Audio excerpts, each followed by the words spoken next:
Muchismo Eugene. Welcome to another video from Exit Strategy. Please like, subscribe, share the video if you found it helpful. Pass it on if you believe someone else will benefit from this. I would appreciate it. There's a dilemma that I'm very attuned to and have been attuned to for a long time. And no, it's not the narcissist per se. The dilemma is how many people I see that are entrapped in narcissistic abusive situationships, relationships, family dynamics. I see the shit show on a regular basis when I'm out and about. I do a fair amount of reading about stories past and present.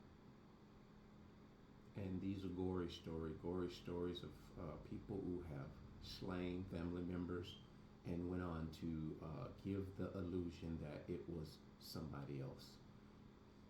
And I watch these types of gory stories, some from the past, crime stories for the sake of the conversation, crime stories, and not just any type of crime stories. We're talking about the ones that deal specifically with disordered individuals, and their deception is very apparent to a trained eye, like an awakened empath, someone who's actually lived it. And that's why I gravitate towards it so much, because I see the smoking gun out the gate, and then I use that as a basis to everyday life where I see it up close and personal. That's just for me, guys. And in my solitude and my seclusion, isolation, if you will, when I'm trying to vibrate high, that is a big part of what helps me to vibrate high. It helps sharpen my intuition. It helps sharpen my awareness. And this may not be for every awakened empath, but I just believe it is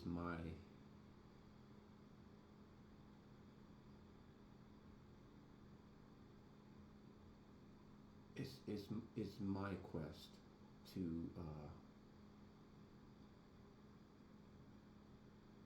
unveil the different things within the heart of man, as far as I see them, being able to recognize them when I'm out and about, because I feel like in equipping myself and being aware and being in a place where my vibration is high, I can both have people gravitate to me that are hurting and being harmed by these people. And maybe somehow one day I would have some people that would actually open their eyes and wake up to this demonic overthrow of one human to another. I have a heavy heart all the time, and I think just because of an empathic nature awakened, it is becoming more and more heavy as the days go on. And I don't feel like it's an uncomfortable thing for me. If I could really just say this and just put it out there, I don't mind having a heavy heart, because this is purpose to me. Because before I awakened, I was going alone to get alone. I thought it was just about me trying to get the very best out of life that I could. And in a way, I fumbled the ball a lot in life.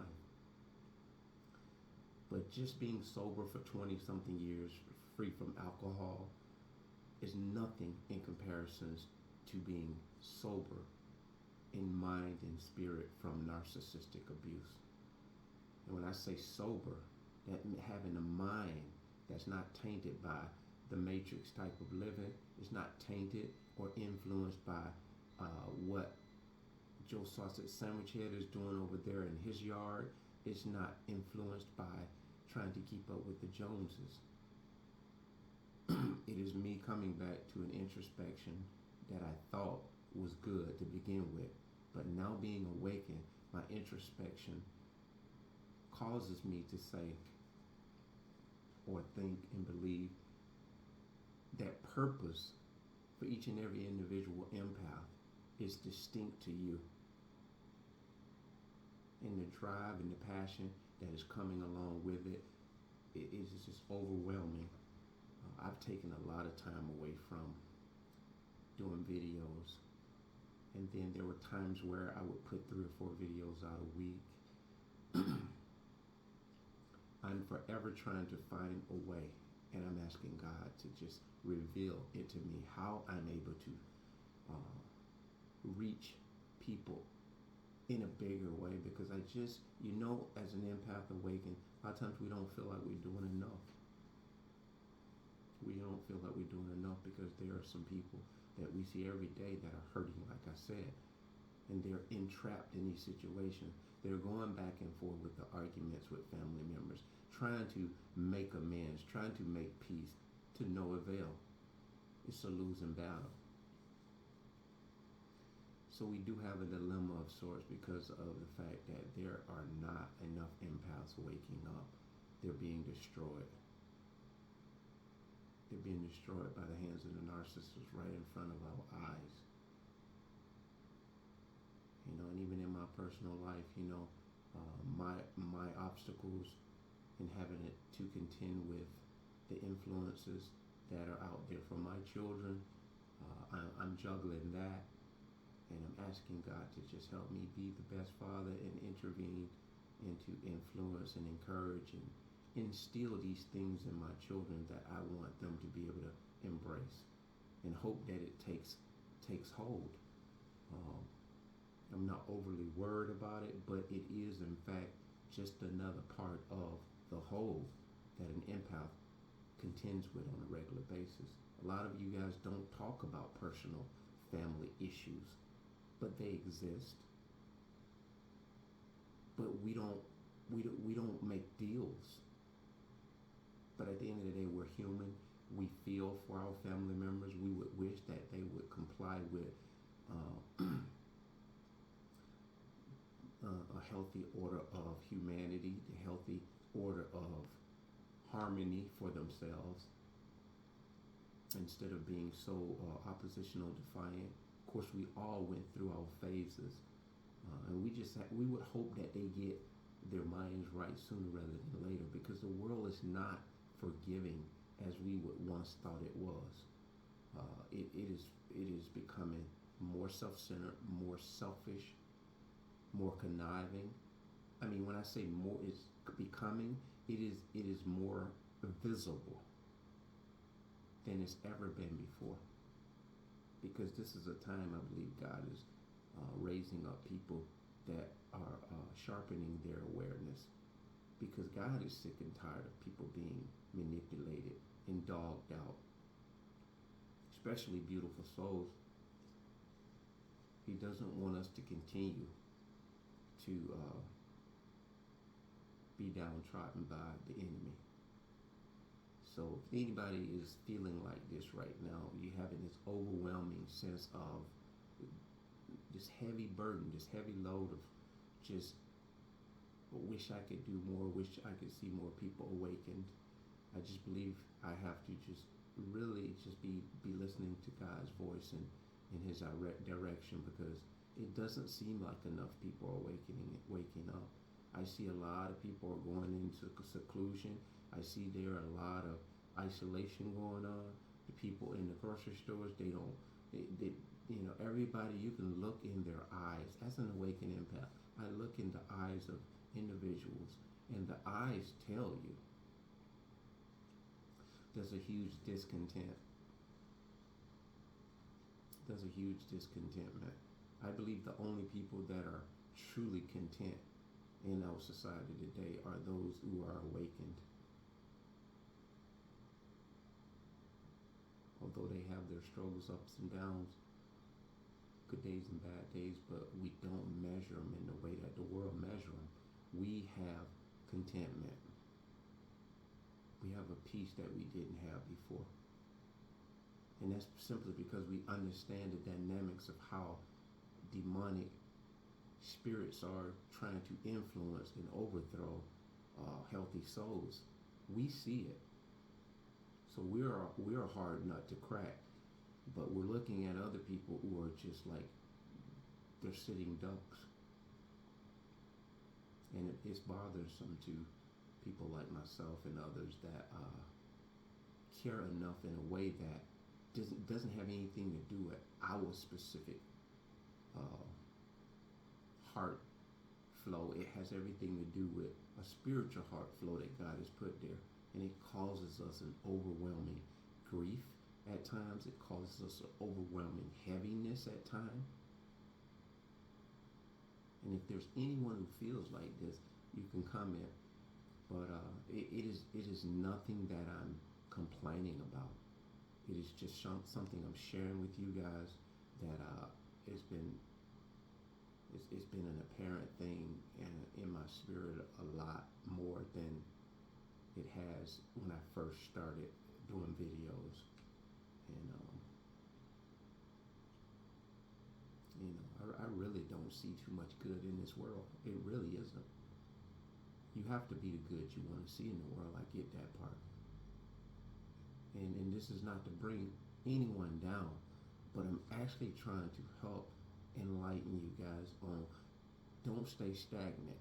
Don't sit back in your comforts and just wait for these types of overthrows to come in your direction before you take action. Stay vigilant while it's while it's I won't say convenient, but while it's at the forefront of your mind. When you see these things, don't pass them off. Don't dismiss them. Don't turn the other way. Observe.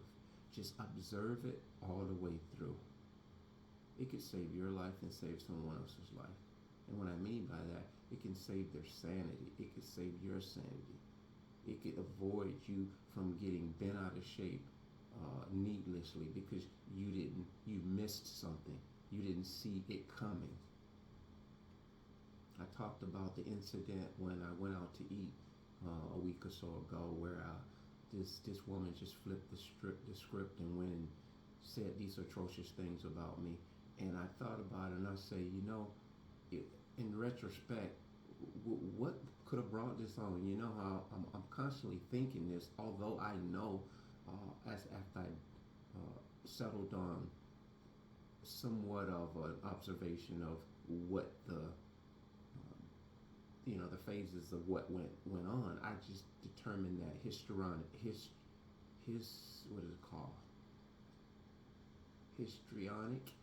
is something to that degree, and I was reminded of that, histrionic.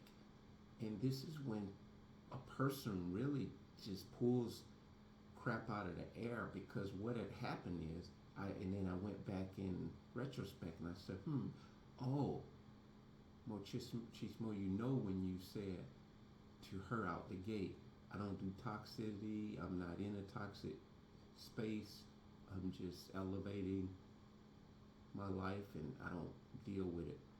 And when I said that, that was a boundary.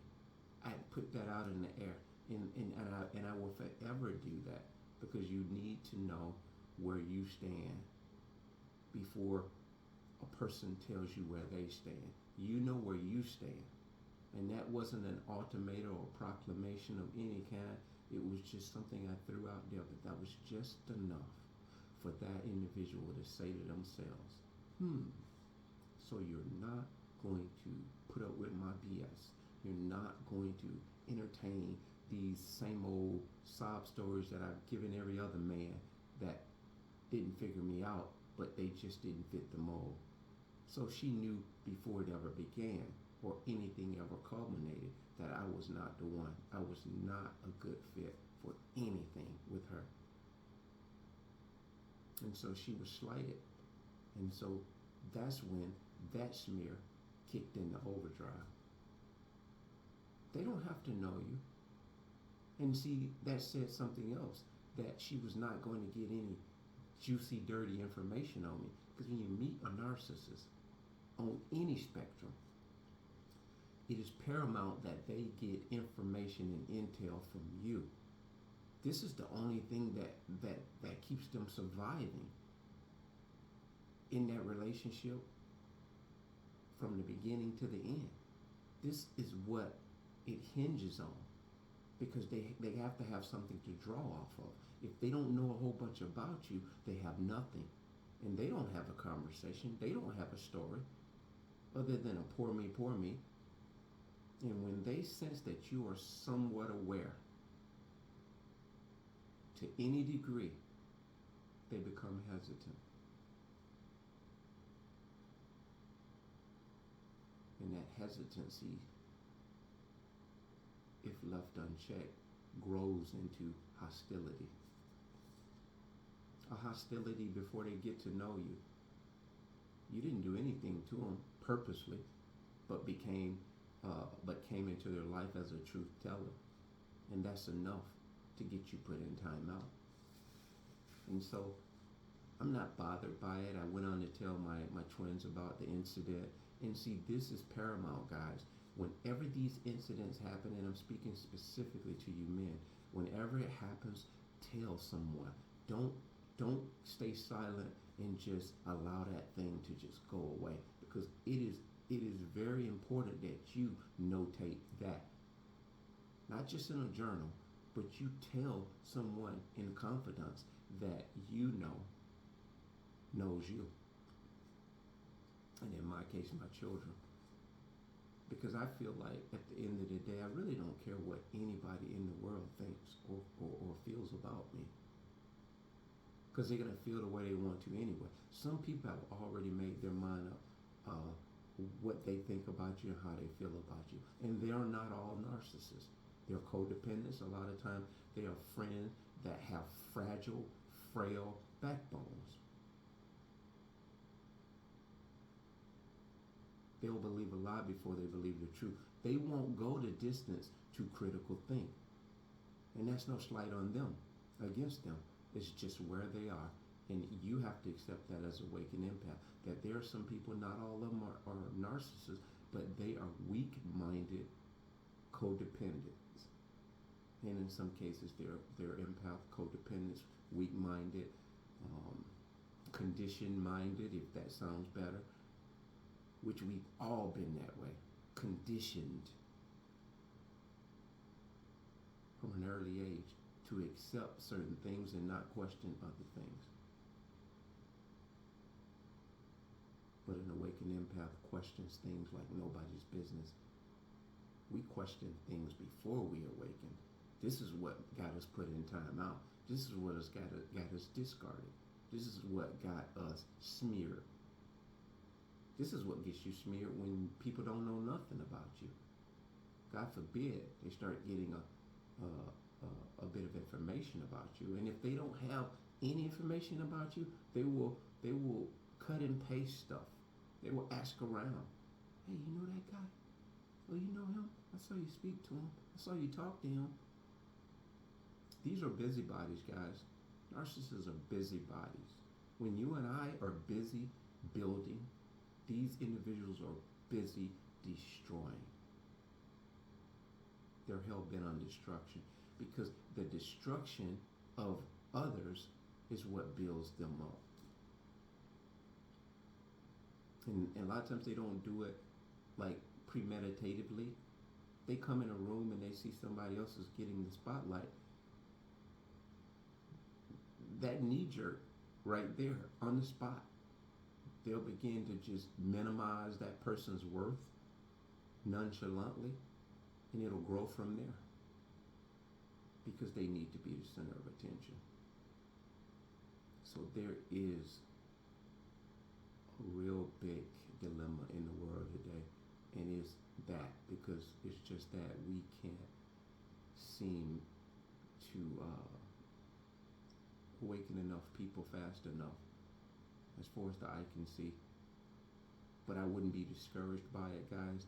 It's just that we should always stay vigilant and aware of new ways and new approaches to try to gain a little bit more leverage towards waking people up and nudging them away from these chaotic, uh, dysfunctional interactions.